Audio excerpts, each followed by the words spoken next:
Hey, Tony Gaskins here. Now, it's a lot of times that people will ask me, women will ask me, hey, Tony, does it mean the same thing if a man that's over 40 is single as it does for a woman who over 40 is single? And the answer is no, because as men, we go out and we choose. Like, we go out and we approach women and we say, hey, how are you? My name is Tony. What's your name? I saw you from a ways away and I thought you were beautiful and I wanted to come see if you were taken. And if the woman say yeah, then okay, hey, have a great day. God bless you. If she says no, well, if you're open to it, if you're looking, I would love to get to know you. That's what men are supposed to do. And that's what men do. So when a man is 40 and up,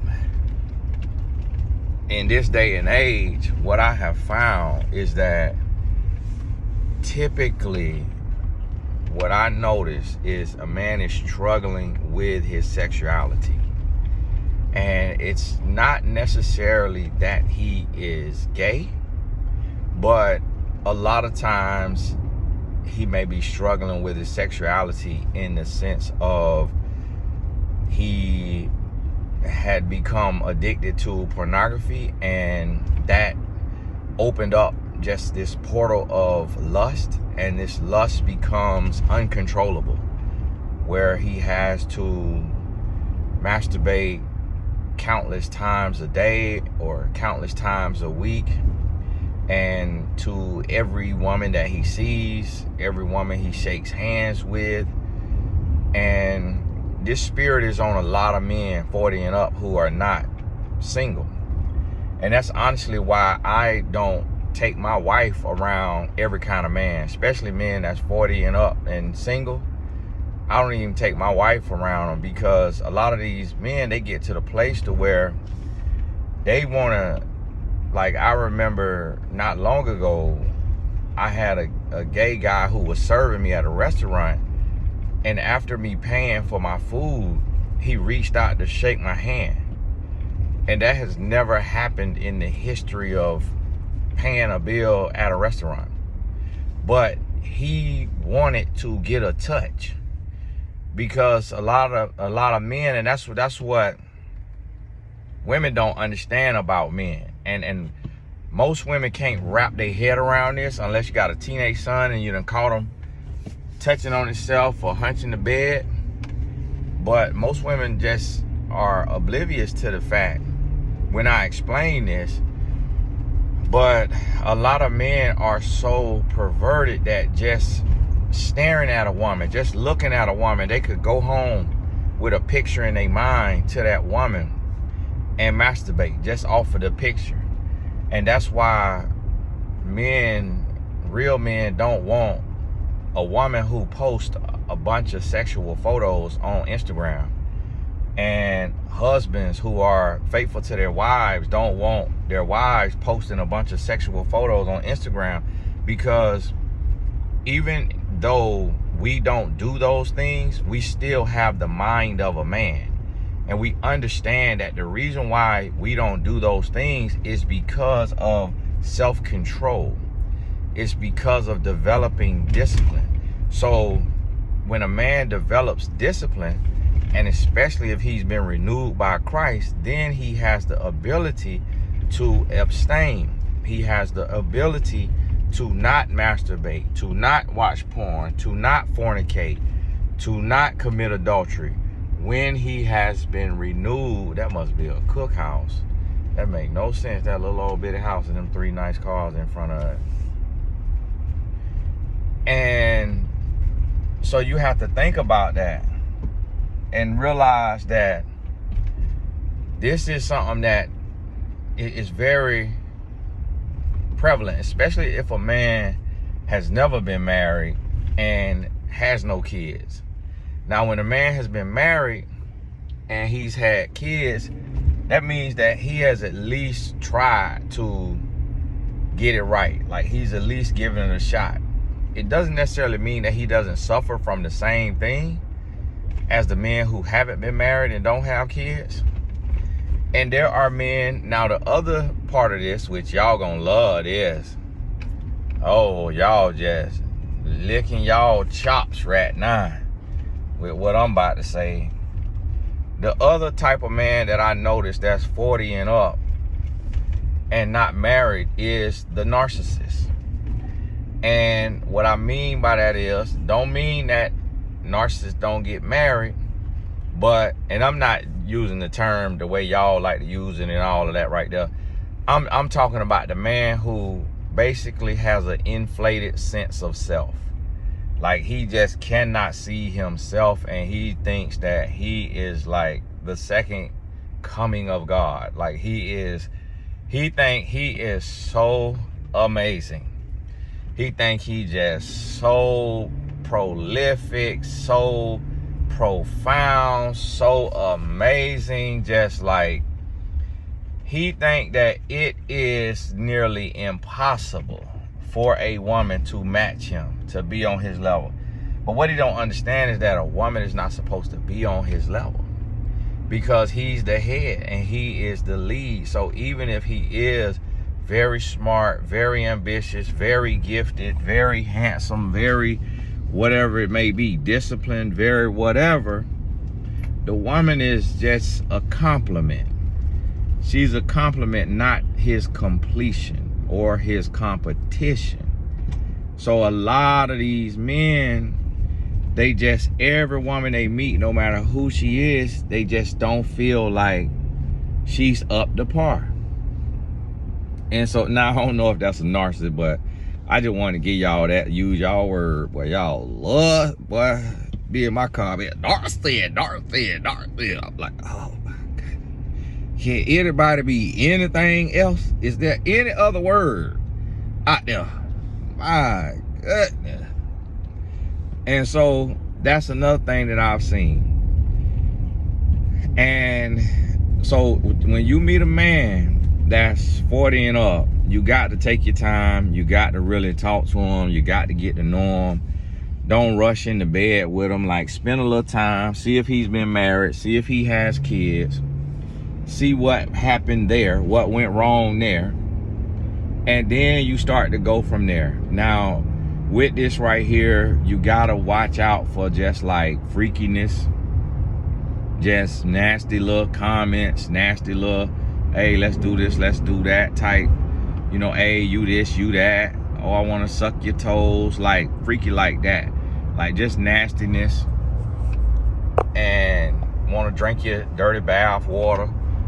Yeah, watch out for little stuff along those lines. Just little nastiness. And then you also want to make sure that you take your time. And you got to watch mannerisms. Like, I'll be honest with you. The most I'm going to give a straight man is crossing his legs.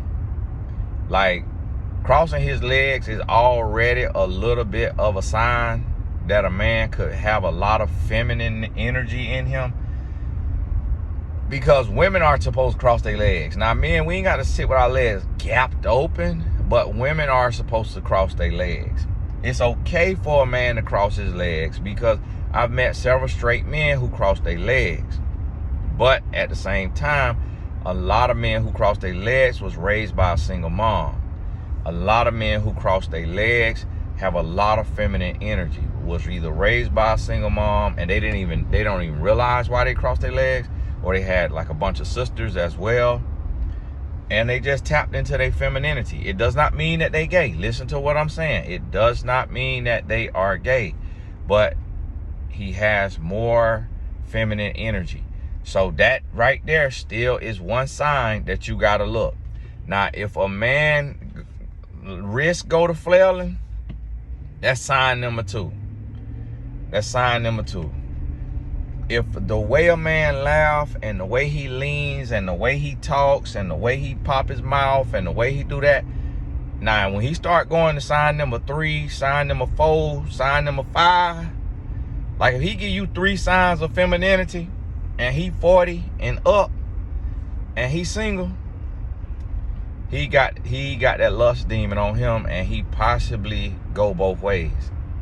You got to be careful. You have got to be careful. Because, see, the thing about it, that pornography is a portal. And while these men are looking at naked women, they also seeing naked men. And your mind just not finna keep watching something, and not start to wonder about it and desire it. So that's the lie that the devil tell them. The devil tell these men that watch porn that, oh, you ain't gay. Yes, you is. Yes, you is. You nasty. And no, you ain't gay, but you into men. You are into men. You're into men. Point blank period. Because I don't care how many naked women is. I'm not finna watch nothing with no man angling in it. I'm not doing it. That right there is disgusting. That is disgusting. So you into men. Whether you're sleeping with men or not, whether you're shooting your shot at men, you are into men. Accept it. Accept it. And stop trying to defend something that is demonic. That is stupid. That let me know that you have bumped your head. When you have the nerve and the unmitigated gall as a man to defend watching another man put strokes on a woman. You're nasty. You have fallen and bumped your head. You are disgusting. Do not want you around nobody's daughter. Do not want you shaking nobody's hand. You need to wear a black glove, and you need to head nod and fist bump with the black glove on. You do not deserve to shake nobody's hand if you watch porn. Point blank period. And that goes for women too. Y'all are becoming nasty, just like these nasty men. And that is the spirit of Lil Ugly all over y'all. It's nasty. It is disgusting. That is barbaric. You're watching other humans have sex. Think about how disgusting that is. Like, if that was normal, then we all would be doing it. Like, everybody's windows would be open. Nobody would have blinds. If it was normal to watch other humans have sex, we would watch our parents do it. We would watch our sisters and brothers with their spouses and boyfriends and girlfriends do it. People would do it out in public. People would just be doing it at the red light. People would be on the beach just doing it. People would be in the restaurant, in their booth, just getting it in. In the movie theater, just wide open, just getting it in. If it was normal. It is not normal to watch other humans, even if it's two women, if you a man, or even if it's two men, if you a woman. It don't matter what it is not normal to watch other humans have sex. That is disgusting, and that is demonic. And y'all need to wake up and smell the coffee in the morning. And if you could even talk to God and watch porn, you got serious problems. If you could say the name of God and watch porn, you have serious problems. You got bigger fish to fry. You got bigger problems. And I want you to feel disgusting, and I want you to feel shame, because godly sorrow leads to repentance. The conviction of the Lord need to come upon your heart right now. Lord, I'm asking that you convict every filthy, lucre heart that is watching that porn, and that is masturbating, and that is fornicating, and that is in adultery. Every single heart, Lord, convict them in the name of Jesus. It's getting out of hand. It is disgusting. It is terrible. And we got to do better. So me personally, if a man is 40 and over and he's not married and he's never been married and he has no kids, I tread lightly. That I do know a guy who is a surgeon, who is not married, never been married, and no kids. He is a client of mine, and he is a good guy. He is a good guy. I do not feel that he is gay or anything like that, or into men. He's a good guy. So that's why I say this ain't a one size fits all. Somebody's smoking weed, and it's coming through my out vent. Like, come on now. Y'all got to do better. Y'all got to do better. You got to be in traffic smoking weed. My goodness. Need to be riding with a therapist instead of a blunt. That's just terrible. I cannot believe it. See, now you see where we at in society? People got to ride in the car and smoke weed. Like, you doing that bad? Like, get you some Medicaid or some Medicare and go get therapy. Like, my goodness. We doing bad, man. I'm bringing my wife car up here, truck up here to get a oil change, so I got to go. But we gonna talk about this. I'm gonna put this on out there. But hey, God bless you. We'll talk soon.